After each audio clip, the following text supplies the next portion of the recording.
Hello, everyone, and welcome to our presentation for Module 3's assignment for the ED 5313 course.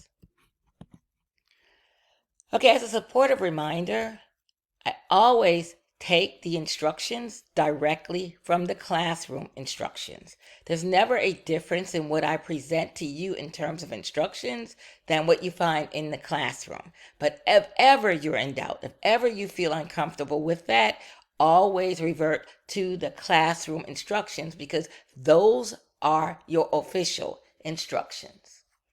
All right, so for Module 3, you're going to be asked to continue working on what you started in Module 1 with that identified health need.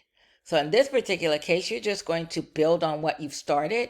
You're going to identify community partnership models or collaborative strategies. Now let's look at the instructions for what you will be submitting. You will be submitting a 3-page document. Now, remember the 3 pages does not take into consideration the title page and the reference page or pages, okay? So the 3 pages that I'm referring to is your 3 pages of content. So what you will have in terms of content will be your introduction, where you're introducing the literature that's going to be contained within a table. And then you're going to have your conclusion where you summarize everything. So again, you're going to be asked to do a tabular type of literature review, meaning that you're going to be putting it in the form of a table. You're going to look at 5 to 10 articles on partnership models or collaborative strategies. Now, again, the table format, it might be a little bit new to some students, so I'm going to show you exactly what that looks like in just a second. So you're going to create the table and you're going to have headers such as the name of the partnership model or collaborative strategy. Remember, you're looking at 5 to 10 articles, and those 5 to 10 articles will be research that you're conducting on these strategies or models that you're going to be including in your table. So a description of the partnership model or collaborative strategy, examples of how the partnership model or collaborative strategy is being used to meet the identified need, and any associated costs. So let's just look at an example of what the table might look like, okay? So your table might look like this.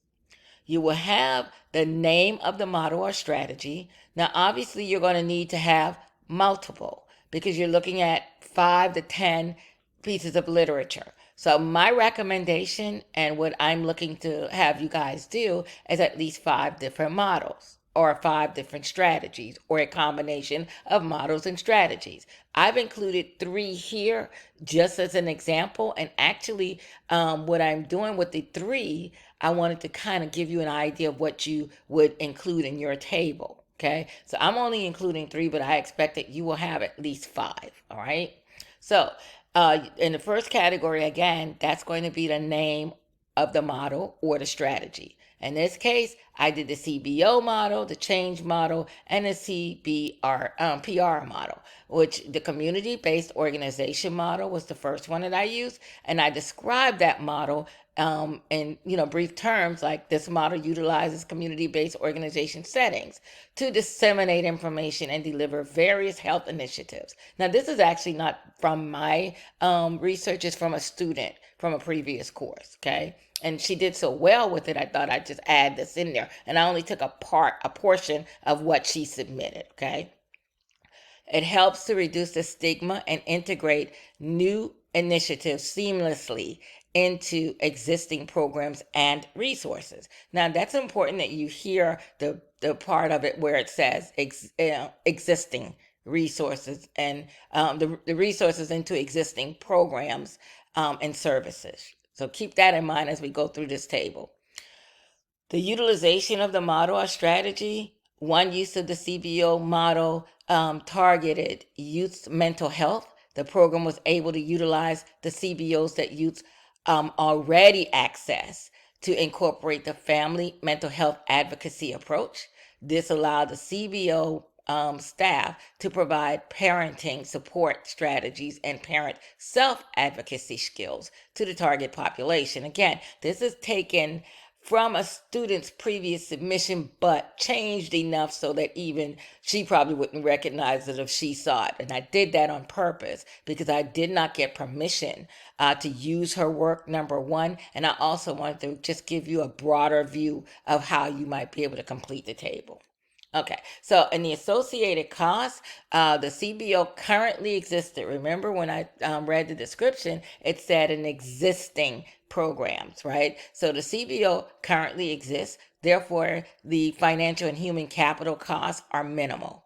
An estimated $100 incidental cost is projected for the financial part because you don't have to build this process or this program because it already exists.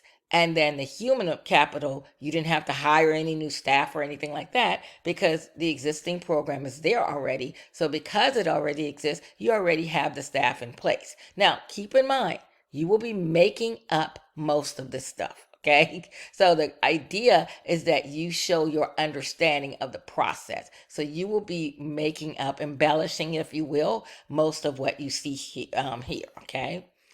All right, so I also included two more just so that you guys will understand exactly what there's so many different models and strategies, and I just want you to see exactly what three of them would look like. You can also go into the classroom, and you will find in the classroom with one of the videos in the modules, the author actually gives several descriptions of different types of models.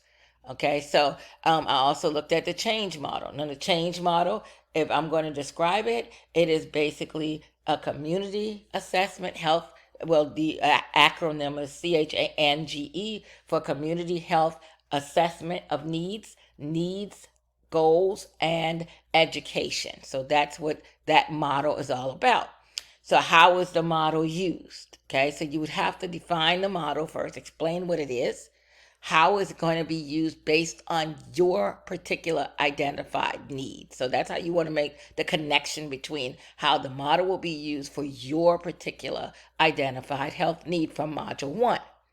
All right, so then you have the associated costs. What you want to do is you want to kind of itemize as much as possible. Take into consideration things such as technology costs. Take into consideration the sharing of resources. Discuss that. If you're going to be sharing resources with your other stakeholders within the community, discuss that and just indicate that. You might also, if you want the program to be successful, you might need to train individuals. So, what are the training costs? What are the projected training costs? Again, it's projected costs. You're making it up. So, you don't have to stress over how will I get this information because, once again, you're making up a lot of what you're going to be including. Okay. And then you'll do the same thing for at least 5 of these different models or strategies. If you have any questions, please don't hesitate to reach out to me. But this is essentially what it is that we're covering for this particular module. Keep in mind that you want to use a variety of sources, and that's even stated in the rubric, okay? So be mindful of it. So, but reach out to me, let me know if this helps, if there are any questions you have remaining. Thanks so much.